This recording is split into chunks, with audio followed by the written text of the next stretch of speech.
Vous voulez connaître la valeur de votre voiture?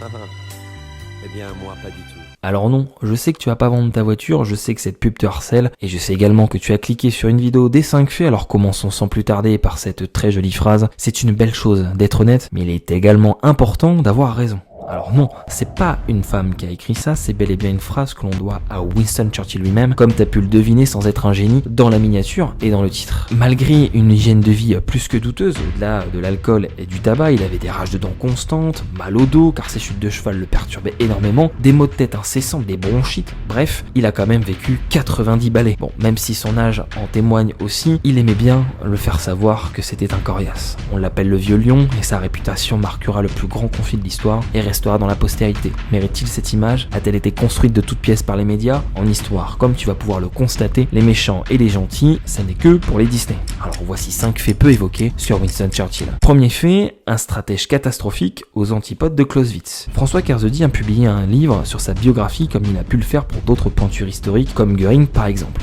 Kerzaudy le dit lui-même, c'est un cancre brillant qui voulait s'imposer dans des stratégies à grandes envergures. Bon, malgré tout, il a quand même obtenu 278 sur 300 en points évidemment en tactique militaire, et pour l'anecdote, en 1893, le 1er septembre, pour les amateurs de précision, il est entré au Royal Military College. Son implication 5 ans plus tard, en 1898, car je suis excellent en maths, dans la campagne du Soudan, cela va l'amener directement à occuper petit à petit le devant de la scène, où il va envoyer ses écrits au Morning Post. Mais cette vision de l'homme courageux et dévoué à sa cause l'amène dans les bas-fonds dans le détroit de Dardanelles en 1915 face aux Turcs, dans la campagne de Gallipoli qui lui coûtera d'ailleurs sa démission. Le marqueur de cet échec, c'est le village de Kritia. Churchill occupait dès 1911 le poste de premier lord de l'amirauté. On pourrait également citer Narvik comme échec de la Seconde Guerre mondiale pour Churchill qui s'avère être un désastre pour les Britanniques. L'historien François Kerzaudy l'explique parmi cette citation, guerrier parmi les politiques, en implicitant sa volonté d'être un homme militaire grandiose, mais qui restera au fond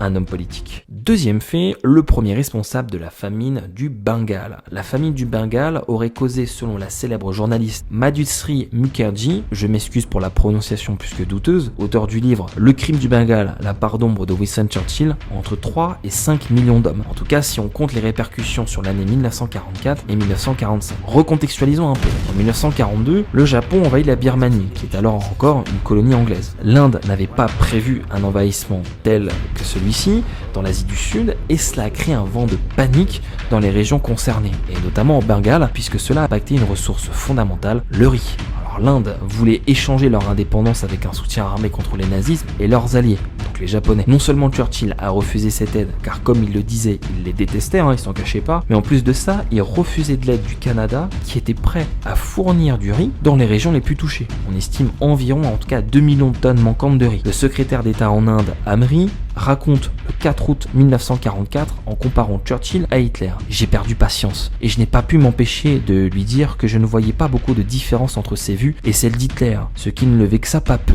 Je ne suis pas du tout sûr que sur ce sujet de l'Inde, il ait toute sa raison. Néanmoins, les soldats de l'armée britannique semblent avoir en tout cas beaucoup plus de compassion, et selon un rapport et des témoignages qu'on a pu retrouver, ces mêmes soldats britanniques vont nourrir les mendiants avec leurs rations personnelles tout en désobéissant évidemment aux ordres. Troisième fait, couverture du gouvernement britannique du massacre à Katyn en Pologne. Comme je vous ai dit, on n'est pas sur un épisode tout ou youtou. C'est pas Disney et c'est pas glorieux. Mais le massacre de Katyn a souvent été enfoui sous terre sans mauvais jeu de mots plus que douteux. Le NKVD a liquidé environ 4000 officiers polonais sous ordre de Staline dans la campagne de 1939 où la fin de cette épopée allemande découle sur le partage entre Staline et Hitler de la Pologne. Mais que vient faire là Churchill? Il a tout simplement tenu avec les Américains pour faire taire les archives, mais le gouvernement de Churchill était au courant de ce massacre. Les preuves dont nous disposons, écrivait Alexander Cadogan, secrétaire au Foreign Office, nous permettent difficilement d'écarter la culpabilité soviétique. Cependant, pour O'Malley, il poursuit et il dit « Nous avons usé un bon renom de l'Angleterre pour masquer le crime, comme les assassins ont utilisé des pommes de pin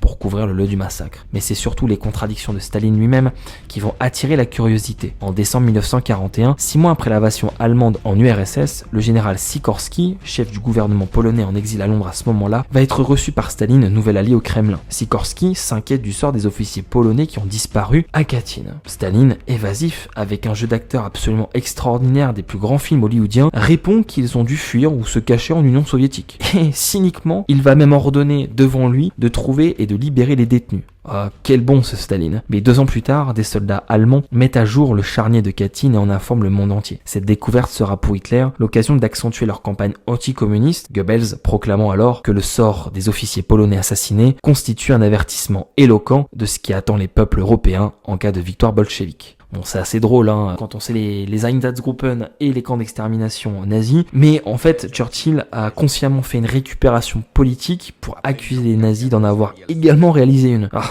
ça n'a pas évolué depuis la politique. 4e fait, le fiasco nommé Yalta. Alors Yalta, c'est une conférence qui va dégager 3 grands principes. Le partage de l'Allemagne, notamment avec le sort de la Pologne étendu à l'ouest, le combat jusqu'à la fin sans armistice possible, en tout cas contre l'Allemagne, donc c'est-à-dire sans évidemment négociation possible, et l'entrée en guerre de l'URSS contre le Japon. Concernant le partage de l'Allemagne en 4 ou 5 zones voulues par Staline lui-même, Churchill explique qu'on ne peut pas partager le sort de 80 millions d'hommes et de femmes en 80 minutes. Pourtant, ça lui a pris clairement 2 secondes pour ceux du Bengale, bizarrement. Mais pourquoi Yalta est un échec pour Churchill ? Parce que ce dernier n'a pas pu empêcher le partage de l'Europe entre Américains et Soviétiques, malgré sa tentative de sensibiliser Roosevelt à sa cause.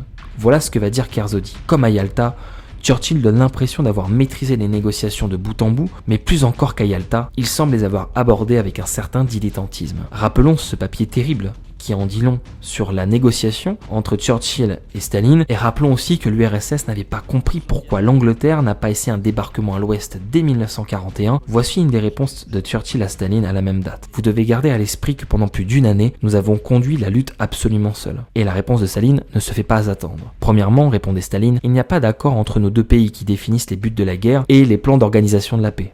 En second lieu, il n'y a pas d'accord entre l'URSS et la Grande-Bretagne sur la coopération militaire en Europe contre Hitler. Alors certes, cette réponse jette un petit peu à froid sur le gouvernement britannique, mais vous inquiétez pas, Churchill en a bien profité, comme en témoignent ces archives britanniques retrouvées il n'y a pas si longtemps que ça.